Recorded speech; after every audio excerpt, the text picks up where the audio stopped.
एक महिला ने अपने पति की पेंटिंग में कुछ अजीब देखा। अंगूठी उभरी हुई थी। उसने उत्सुकता से उसे दबाया और अनजाने में एक बड़ा दरवाजा खुल गया। सामने का नजारा देखकर वह तुरंत कांप उठी। दर्जनों महिलाओं के शव अंदर जमे हुए थे। कुछ तो धड़ से अलग हो चुके थे। घबराकर वह भागने लगी, लेकिन जैसे ही उसने दरवाजा खोला, वह अपने वापस लौटते हुए पति से टकरा गई। महिला ने तुरंत अपनी सूझबूझ का इस्तेमाल किया और पति को गले लगा लिया। उस समय पति को जरा भी अंदाजा नहीं था कि उसका राज खुल चुका है। उसने प्यार से महिला को सांत्वना दी। महिला को लगा कि वह बच गई है, लेकिन तभी पति अचानक उस गुप्त कमरे में चला गया। महिला ने मौका देखकर पुलिस को फोन करने की कोशिश की, लेकिन पता बताने से पहले ही सिग्नल कट गया। तभी पति ने उसे बुलाया। दरअसल सीसीटीवी कैमरे में महिला को चोरी छिपे देखते हुए कैद कर लिया गया था। हालांकि वह अपनी पत्नी से बहुत प्यार करता था, लेकिन इस राज को बाहर न निकलने देने के लिए उसने उसके गले को कसकर दबा दिया। तभी महिला ने एक सवाल उठाया, जब उसका पति इतना काबिल है तो वह ऐसा काम क्यों कर रहा है? यह सुनकर पति की दिलचस्पी बढ़ गई और उसने उन लाशों की कहानी सुनाना शुरू कर दिया। पता चला कि वे सब उस आदमी की पूर्व पत्नियां थीं। पहली पत्नी उसकी पहली पत्नी गायिका थी। दोनों को एक घुड़दौड़ में पहली नजर में प्यार हो गया और उन्होंने जल्द ही शादी कर ली। महिला बहुत दयालु और सौम्य थी, लेकिन शादी के बाद वह सोने के अलावा हर समय गाती रहती थी और कभी-कभी जानबूझकर उसे परेशान भी करती थी। आदमी और बर्दाश्त नहीं कर सका। उसने अपनी पत्नी को महल के तहखाने में ले जाकर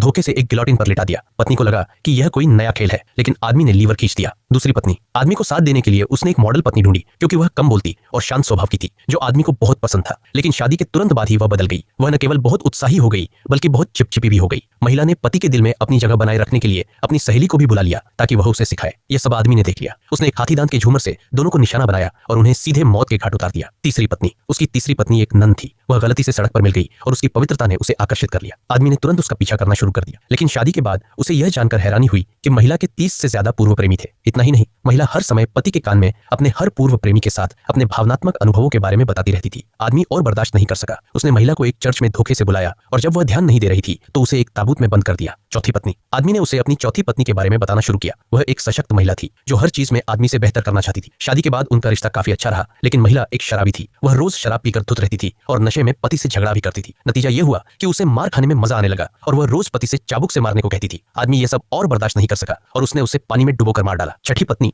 दुख से बाहर निकलने के लिए आदमी ने छठी सुंदर पत्नी से शादी कर ली, लेकिन यह पत्नी बहुत समझदार थी। उसने जल्द ही आदमी के छिपे हुए राज का पता लगा लिया। आदमी की बड़ी संपत्ति को देखते हुए महिला ने पहले ही एक योजना बना ली थी। अगले दिन उसने आदमी को शिकार पर जंगल में बुलाया और आदमी उसके परिवार का संग्रह बन गया, जिसे उसने घर में जमा कर रखा था। आदमी को लगा कि ये सब औरतें अपनी मौत के लिए खुद जिम्मेदार थी और वह इस शादी का शिकार था। लेकिन छोटी लड़की ने कहा कि यह सब आदमी की गलती थी, क्योंकि उसे पहले सेना में रहते हुए एक दुर्घटना हुई थी। उस दुर्घटना के कारण वह आदमी नहीं बन सकता था। उसने जानबूझकर इस बात को छुपाया और 7 सुंदर पत्नियों से शादी की। जब सच्चाई सामने आई तो ये सभी औरतें यहाँ से भागना चाहती थी। इसे अपमान मानते हुए आदमी ने इन सभी पत्नियों को मौत के घाट उतार दिया। अब छोटी लड़की ने भी उसे पूरी तरह से नाराज कर दिया था। उसने बिना कुछ कहे उसे फ्रीजर में धकेल दिया। अगले दिन जब आदमी परेड में था, तभी एक हत्यारे ने उसे वहीं मार डाला। इसके बाद वह आदमी की जगह पर पहुंचा और जल्द ही उसे उस बर्फ की गुफा का रास्ता मिल गया। आखिरकार उसने छोटी लड़की को बचा लिया। वह छोटी लड़की का पहला प्यार था। आखिरकार छोटी लड़की को आदमी की सारी संपत्ति मिल गई और वह विला में खुशी खुशी रहने लगी।